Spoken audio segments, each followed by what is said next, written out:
A doctor on duty at a hospital in Germany received an urgent call from abroad. The message was brief, just a few words, but it was enough to make her drop the phone right there in the operating room.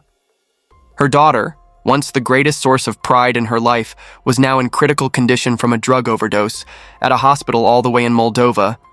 That young woman was none other than Anna Leikovic, the 21-year-old daughter of Parascovia Leicovici.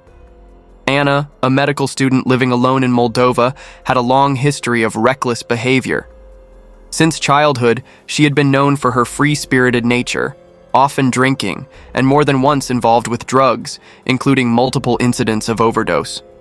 Upon learning of her daughter's condition, Parascovia didn't hesitate for even a moment.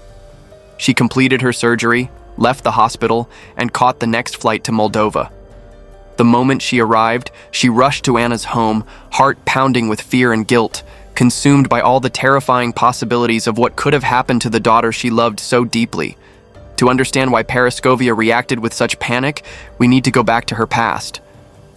Born and raised in Moldova, a small country nestled between Romania and Ukraine in Eastern Europe, Parascovia was an exceptional student from a young age. She entered medical school at just 18. During her studies, she met Basil, a young and gifted entrepreneur who had already made a name for himself in Moldova's business community. The two quickly fell in love and married early. Just a year into the marriage, they welcomed their first child, Anna. But the happy family life didn't last. Like medical students everywhere, Parascovia faced immense academic pressure, and juggling motherhood with the grueling demands of med school became nearly impossible. Meanwhile, Basil was constantly busy running his business. With neither parent able to take care of Anna full-time, the only solution at the time was to leave her in the care of her paternal grandparents. Unfortunately, the emotional distance between the couple grew rapidly, and eventually, they divorced. Parascovia was granted full custody. Although Basil continued to provide financial support, once he remarried, he practically disappeared from Anna's life, offering no emotional presence at all. In response to that void, Parascovia worked harder than ever to make up for what her daughter had lost. Even after becoming a full-fledged physician, with all the time pressures that entailed, she always carved out moments to be with Anna, doing everything possible to make sure her daughter never felt unloved or neglected.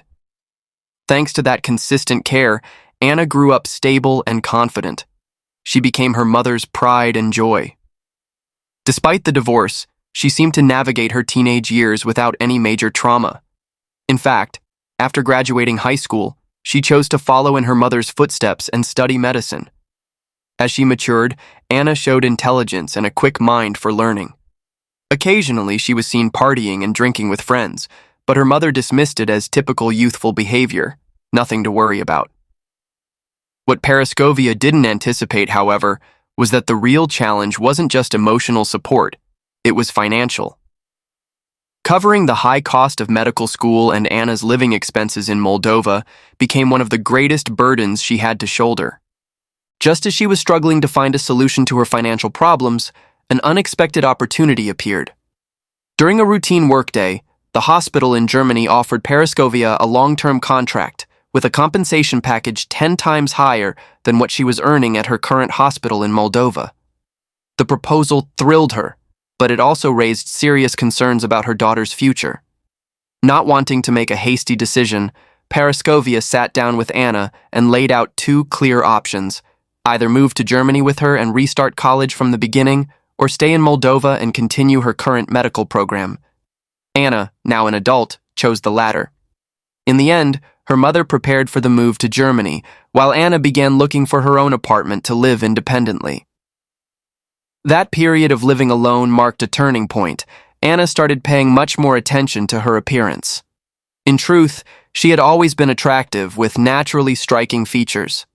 As she matured, she underwent a few minor cosmetic procedures, enhancing her looks even further.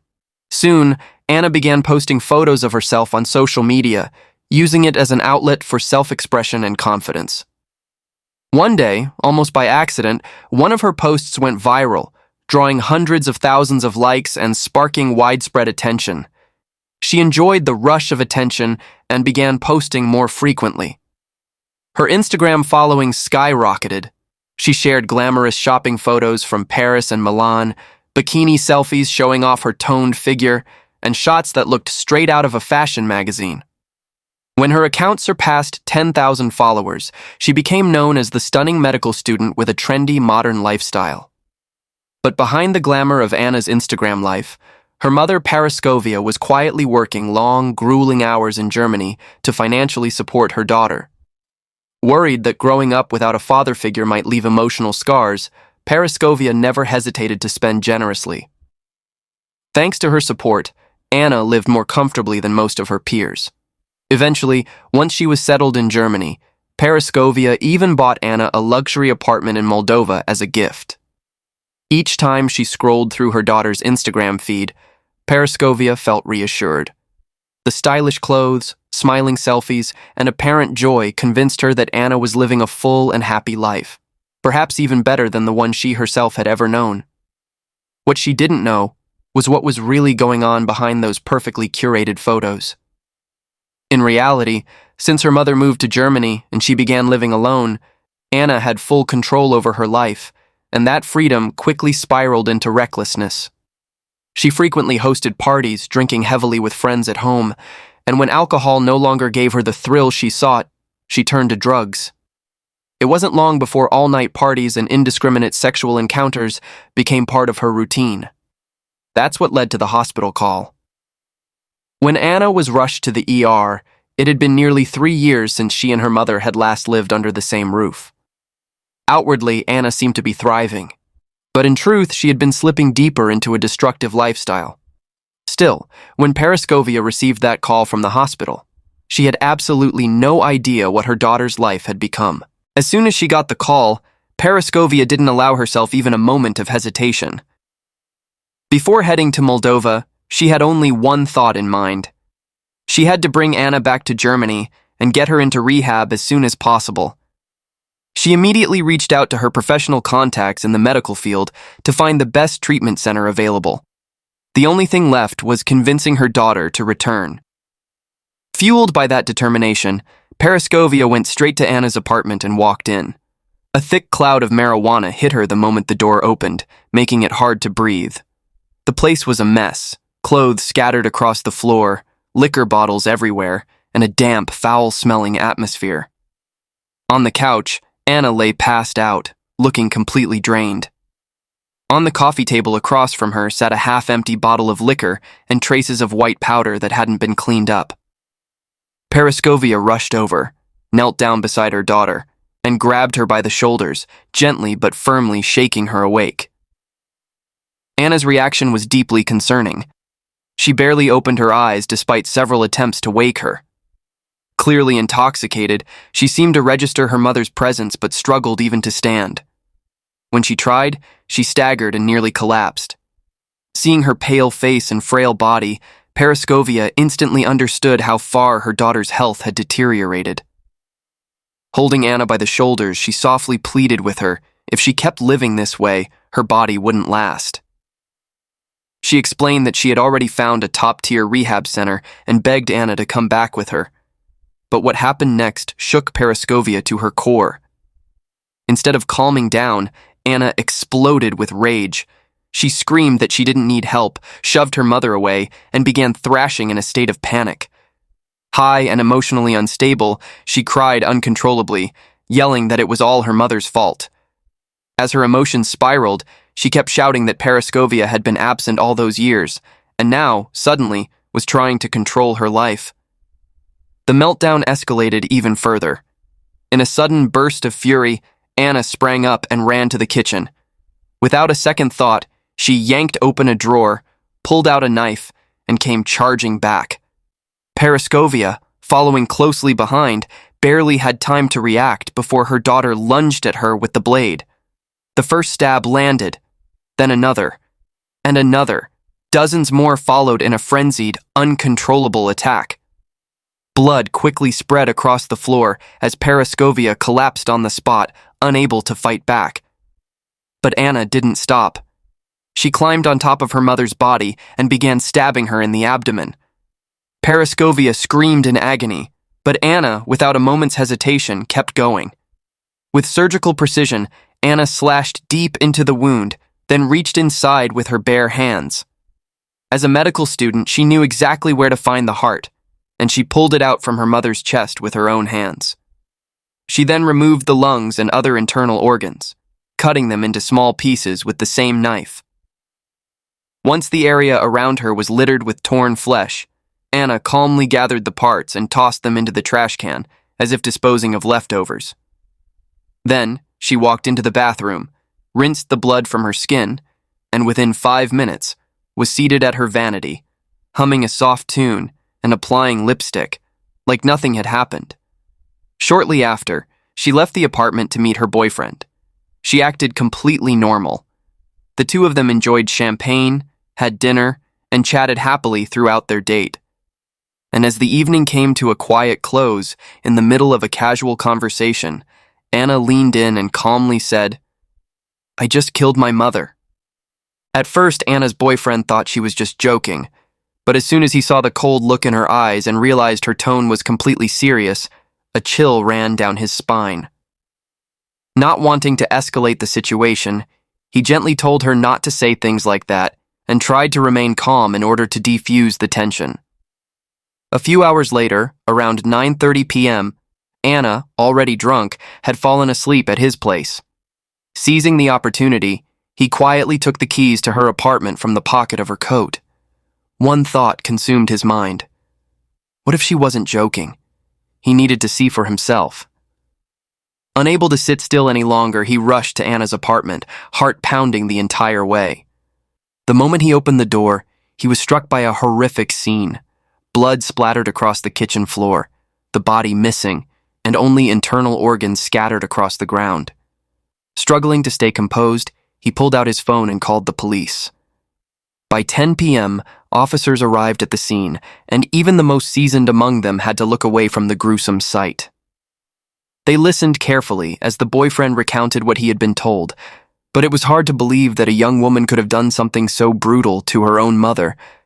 Still, every piece of forensic evidence pointed in one direction. This had been Anna's doing, and hers alone. There were no signs of forced entry. Her bloody footprints and fingerprints were found throughout the apartment, from the body's location to the kitchen and bathroom. The knife used in the attack had only her DNA on it. At the same time, police received confirmation that Anna was still at her boyfriend's home, asleep. A unit was immediately dispatched. However, Anna seemed to realize they were closing in. Before officers could arrive, she fled. An emergency warrant was issued that night, and authorities launched a nationwide manhunt across Moldova. To track her down, investigators widened their efforts, analyzing her phone activity, social media presence, GPS data, and recent use of bank cards. From her call records, they picked up clues that she might be hiding out at a friend's house. Exactly 72 hours after the warrant was issued, Anna was found and taken into custody. When brought into the interrogation room, Anna began screaming and protesting loudly, repeatedly demanding to know why she was being treated this way. Her reaction did not surprise the investigators. Even though they had more than enough evidence to charge her, they wanted to observe her behavior in response to her mother's death. What they saw was chilling. Despite the brutal nature of the crime, Anna showed no signs of remorse. She insisted she had done nothing wrong. Her statements were disturbing, but so was her behavior. She avoided eye contact entirely, refused to answer basic questions, obsessively picked at her fingernails, and even laughed to herself for no clear reason. Just 3 days after the murder, Anna appeared in court for her initial hearing, held on December 16, 2020. Under Moldovan law, a first court appearance must be held within 72 hours of detention. At the preliminary hearing, prosecutors revealed a horrifying detail. The victim's internal organs had been removed while she was still alive. This emphasized the extreme cruelty of Anna's actions toward her own mother. The prosecution firmly argued that Anna fully deserved a life sentence regardless of her gender. However, under Moldovan criminal law, women cannot be sentenced to life imprisonment. This legal restriction is designed as a form of protection for vulnerable groups in society. Yet given the gruesome nature of Anna's crime, legal experts argued that such a case is nearly without precedent anywhere in the world. Throughout the hearing, Anna continued to display bizarre behavior. She lay sprawled across the defendant's bench as if she were lounging at home. At one point, she began fiddling with her nails right in the middle of the proceedings. When the judge instructed her to stand, Anna briefly sat up, only to slump back down again moments later. During the questioning that followed, when asked whether she felt remorse for what she had done, Anna simply smiled and flashed a V sign with her fingers, a mocking gesture in the middle of a murder trial. A journalist in the courtroom, unable to contain their outrage, shouted at her, calling her a mother killer. Anna responded with a sarcastic wave, as if she were saying goodbye, then turned away. In light of her disturbing behavior, even her own defense attorney appeared visibly unsettled. He immediately requested a mental health evaluation. He argued that his client was not mentally competent at the time of the murder, citing prolonged substance abuse involving both alcohol and drugs. Rather than imprisonment, the attorney urged the court to send Anna for psychiatric assessment and treatment. The court agreed and temporarily suspended the trial to allow for a mandatory medical evaluation. Over the next 2 months, 5 independent specialists were brought in to assess Anna's mental health. Their findings were conclusive. Anna was suffering from drug-induced psychosis combined with antisocial personality disorder and severe emotional dysregulation. Based on those results, the court ruled in February 2021 to have Anna committed involuntarily to a psychiatric facility. Since then, she has been held at a secure mental health institution for high-risk individuals in Moldova. But the impact of the case extended far beyond the courtroom. The story exploded on social media, triggering heated debates and public outrage. One of the most controversial issues was the legal loophole that prevents life sentences for women in Moldova. While protecting vulnerable populations is vital in a civilized society, critics questioned whether this principle, when applied rigidly to crimes devoid of humanity, might be a sign that justice itself is eroding. And just as the dust was beginning to settle in Moldova, another tragedy shocked the Philippines. At exactly 3 p.m. on December 10, 2021, a teacher named Cruz Magwad was in the middle of class at a high school in Cotabato when he received a frantic call from an acquaintance. His home had been broken into, and everything inside had been destroyed. Without hesitation, Cruz left the school and rushed home. Fear and dread overwhelmed him, especially because it was still early in the afternoon, and his 2 children were definitely home alone. But that uneasy feeling quickly turned into sheer horror. When Cruz Magwad arrived at his front gate, he found the front door locked and the entire house eerily silent. He rushed around to the backyard, where there was a secondary entrance through the kitchen, and immediately ran inside. What he saw stopped him cold. His eldest daughter, Crizel Gwyn, just 18 years old, was lying motionless in the middle of the living room, covered in blood. Not far from her body, her skin showed clear signs of violent assault. Deep cuts and heavy bruising all over. Nearby, her younger brother, Crizel Lewis, 16, was found bound and gagged, his body drenched in blood. Scattered around the crime scene were broken glass bottles, a hammer, and a bloodied baseball bat. As Magwad stood frozen in the middle of the chaos, a strange noise echoed from the second floor. No one appeared. He called out, desperate, calling for his daughter by name. Moments later, a voice responded from upstairs. It was Janice, also 16. She appeared physically unharmed, but was visibly shaken and trembling. The moment she saw her father, she ran straight into his arms, sobbing uncontrollably. Janice would turn out to be the sole survivor and key witness to this horrific crime. According to her testimony, just 10 minutes before the attack, at around 2 p.m., the 3 siblings had been home alone when 3 unidentified men broke into the house. The intruders first attacked Louis near the front door. Then they began ransacking the house as if searching for something specific. Moments later, they charged at her older sister. Crizel Gwyn's terrified screams echoed through the house as she fought back in vain during the brutal onslaught. Janice, witnessing everything, immediately realized the gravity of the danger. In a panic, she ran to the bedroom and crawled under the bed to hide. One by one, the intruders opened every door. But strangely, they never checked under the bed. Thanks to that, Janice miraculously survived. By around 3 p.m., she quietly turned on her phone and logged into Facebook to call for help. She posted a desperate message saying that intruders were in the house, that she was hiding, and that she feared for her life. Her plea spread quickly on social media, and police were alerted just in time.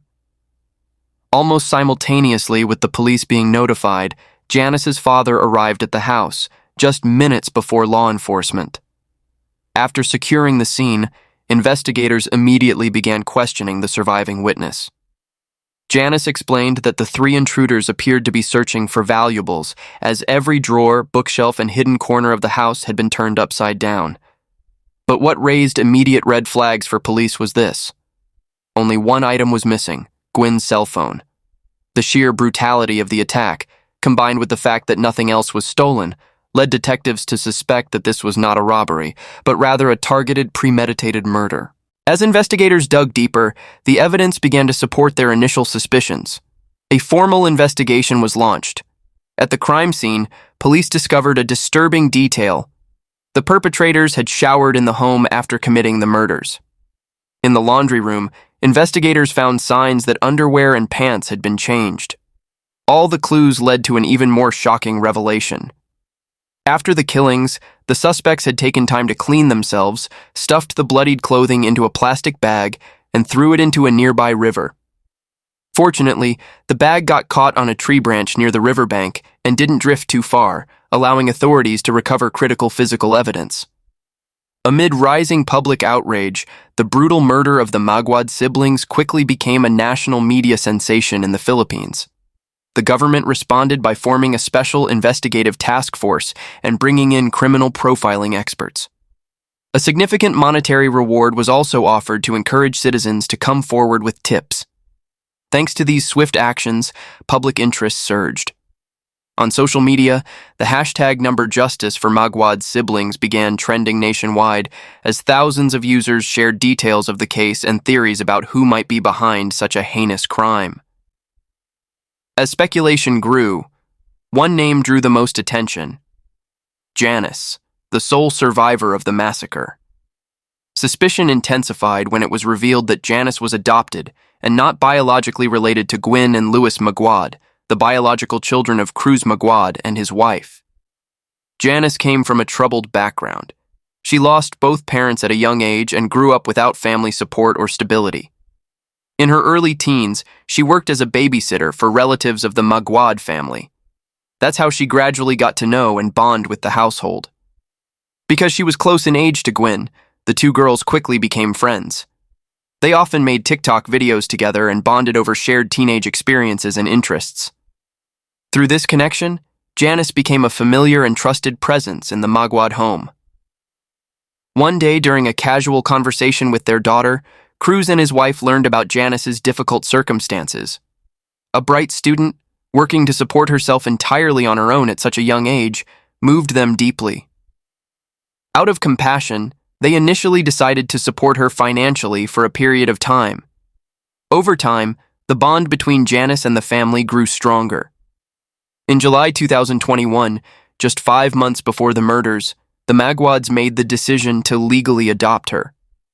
This move was largely inspired by Gwen, who had always considered Janice a sister and had pleaded with her parents to welcome her into the family. Of course, this wasn't a decision made on impulse. The parents had observed Janice for years, gradually developing trust and sympathy for the hardships she had endured. After careful consideration, they officially registered her as a member of the household. Because of this, when the murders occurred, Janice's status as an adopted child quickly became a source of public outrage. At the time, the Philippine Special Investigation Unit publicly declared that she was a victim, not a suspect. Yet, social media platforms were flooded with baseless accusations claiming she was the killer. The government was forced to step in, issuing a formal statement emphasizing that no one should be accused of a crime without official evidence or a legal conclusion. In the aftermath of that heartbreaking tragedy, the emotional bond between Janice and her adoptive parents grew stronger than ever. Even though she had only been adopted 5 months prior and had never once called them mom or dad, The three embraced in tears. Through sobs, Janice spoke the words for the first time, calling them Dad and Mom, and promised to stay by their side to help them get through the pain. However, as the investigation expanded, suspicion around Janice intensified. Her statements didn't match the crime scene. One red flag stood out in particular. At the very moment Cruz Maguad returned home, Janice had just stepped out of the bathroom, a detail eerily consistent with the forensic theory that the killer had showered after the murders. This strange coincidence raised immediate doubts. In her statement, Janice claimed she heard strange noises, realized something terrible was happening, and hid under the bed in fear. But when her father arrived, she emerged from the bathroom instead. When questioned, she said she was so terrified and shaken that she tried to calm herself down by taking a shower. But that wasn't the only inconsistency. Her testimony about the sequence of the killings also troubled investigators. Janice claimed that Louis, the younger brother, was attacked first, near the entryway. However, the autopsy results and forensic evidence painted a different picture. Specifically, among the two siblings, Gwyn was determined to have died first. Her body showed early signs of decomposition, including ant activity. Meanwhile, Louis's body was still clean, without any such signs, indicating that he died after his sister. To resolve these contradictions, investigators refocused their attention entirely on Janice. In December 2021, her legal status was officially changed from witness to suspect. During interrogation, Janice lowered her head and confessed, admitting that she was the one who murdered both Gwyn and Louis. As the investigation delved deeper into her personal life, Janice's psychological issues became more apparent. Despite gaining a new home and family, she struggled to share emotional space. Janice became increasingly jealous whenever her adoptive parents showed affection toward their biological children, even though, by all accounts, they had treated her fairly and equally. But for Janice, fairness wasn't enough. She wanted exclusive love. Her inner resentment kept building. She believed that, because she wasn't their biological daughter, Cruz and his wife saw her as an outsider, leaving her with a deep sense of not truly belonging. That pain turned into anger and a desperate longing for validation. Janice threw herself into academics, hoping that getting high grades would finally earn her the attention and love she craved from her adoptive parents. But that goal was far from easy. Both Cruz and his wife were school teachers, and their children, Gwyn and Louis, had been raised with rigorous educational discipline from a young age. No matter how hard Janice tried, she could never quite match their level. One day, Janice decided to create a situation that would draw attention from her adoptive parents. She knew that Cruz and his wife often kept spare cash in a small jar in their bedroom in case their children needed emergency money while they were away. To carry out her plan, Janice stole $175 from the jar, then broke the bedroom window to stage a fake break-in. She rushed to her adoptive mother, claiming that she had discovered a burglary in progress. While it might have looked like a theft, in reality, her true motive was simple. She wanted to become the center of attention in the family. But her plan unraveled quickly. Gwyn happened to check Janice's bag and found the missing money. The entire scheme was exposed. Once the lie came to light, Janice lashed out at Gwyn and Louis, saying that if it weren't for them, their parents would give her all their love and attention. Soon after, authorities began looking into Janice's background, and what they found was alarming. She had lied about her past. Janice had claimed to be an orphan, with both parents dead, but in reality, her biological family was alive and living on Mindanao Island, Philippines. She even had 3 siblings. And the name Janice wasn't even her real name, it was one she made up. Janice was not an orphan as she had claimed. Her parents had divorced when she was young, and she ran away from home by choice. She built a narrative that painted her as a tragic, abandoned child, perhaps all part of a calculated plan to get adopted. But when the murders happened, Janice wasn't acting alone. She had recruited 2 acquaintances, one of whom was her boyfriend, Esmeraldo Canedo Jr. The 3 of them planned and executed the murders together, using knives and a baseball bat to brutally kill Gwyn and Louis. The crime shocked the nation, and the trial became a major event in the Philippines. After overwhelming evidence and witness testimonies were presented in court, Janice was sentenced to 17 years in prison for the murder of Gwyn, and another 17 years for the murder of Lewis, a total of 34 years behind bars. Her two accomplices received similar sentences handed down by the court. Two horrific crimes, two different countries. But one chilling pattern. Young women entering loving households, searching for warmth and belonging, only for it all to end in bloodshed. One killed her biological mother. The other murdered the siblings who welcomed her as family. At first, both appeared to be vulnerable girls in need of compassion. But in the end, they became the ones who destroyed the very people who trusted and cared for them. What they committed weren't just murders. They were acts of profound betrayal against bonds built on love. What are your thoughts on this case? Let us know in the comments below. If you found this story compelling, don't forget to hit like and subscribe so you won't miss the next chilling crime.